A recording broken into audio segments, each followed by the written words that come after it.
এখানে একটু ওই যে পোলাও, মাংস, রোস্ট এগুলো বেড়ে নিচ্ছি। এখন খাওয়া দাওয়া শুরু করে দিব। দুপুরবেলা হয়ে গেছে, বিকাল 3-4 বেজে যাচ্ছে, কিন্তু ক্ষুধা নেই, সেজন্য খাইনি।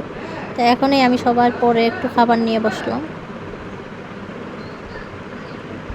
আজকের ভিডিওটা দেখতে থাকুন, কেমন লাগে অবশ্যই প্লিজ কমেন্ট করবেন, শেয়ার করে দিবেন, ভালো লাগলে সাবস্ক্রাইব করে দিবেন। আসসালামু আলাইকুম সবাইকে, সবাই কেমন আছেন? আশা করি ভালো আছেন।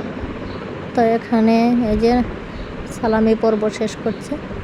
মসজিদ থেকে এসে নাস্তা টাস্তা খাওয়া দাওয়ার পর এই যে সালাম করা শুরু হয়ে গেল, সালামি পর্ব শুরু হয়ে গেছে। সবাই সালাম টালাম করে শাশুড়ি মার কাছ থেকে সালামি নেওয়া হয়ে গেছে। এখন এই যে সকালের নাস্তা, এখন এগুলো খেয়ে নিবে। এখানে দুধ দিয়ে সেমাই ভিজিয়ে রেখেছি, যা যা করেছি সব কিছু একটু দেখিয়ে দিচ্ছি। আর এখানে আমি আর আমার শাশুড়ি একটু ছবি তুলে নিলাম। তা আমি কোনো ভালো ড্রেস পরি নাই, বাসার একটা ড্রেসই পরে নিয়েছি। আর এখানে দুপুরের জন্য একটু রান্নাবান্না, গরুর মাংস বোনা, সেটা তো সকালে নাস্তা দিয়েও খেয়েছিলাম।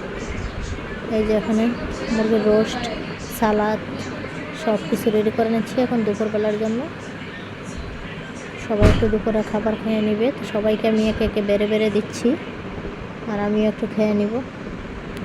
তো এবার এটা মোটামুটি আলহামদুলিল্লাহ ভালোই ছিল। এখন আমি সালাম করতেছি, দেখি ওই আমাকে কত টাকা দেয়।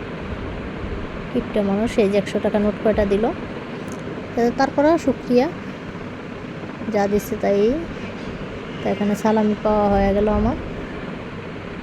অরিজিনাল বয়সটা আমি দিইনি, আমি বলছিলাম যে না নিব না, এইটুকু টাকা আমি কেন নেব, দিলে ভালোভাবে দাও, ভালো করে বলে যে না পরে আবার দিব। অবশ্য পরের দিন আবার আমাকে, পরের দিন যেহেতু আজকে আবার আমাকে আবার দিয়েছে 1000 টাকা, তো সেজন্য আর কিছু বলিনি। তো এখন সবাই শুয়ে আছে, খাওয়া দাওয়া করবো। এখন আমি একটু খেতে বসলাম, দেখুন একটু দিয়ে গুছিয়ে নিয়ে নিলাম আমার জন্য। আমি সবার পরেই একটু করে খাই, আর ওইদের মধ্যে এই পোলাও মাংস খেতে মোটেও ভালো লাগে না, একদম গ্রানেই কিন্তু মনটা ভরে যায়। তারপর রান্নাগুলো মাশাআল্লাহ খুবই ভালো হয়েছিল।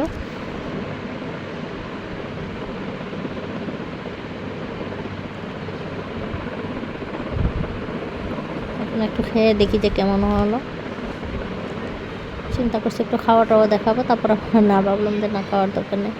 তার মধ্যে ওর আব্বুরও জন্মদিন ছিল, আমার বড় ছেলে আর বাবার জন্য একটা কেক নিয়ে আসছে।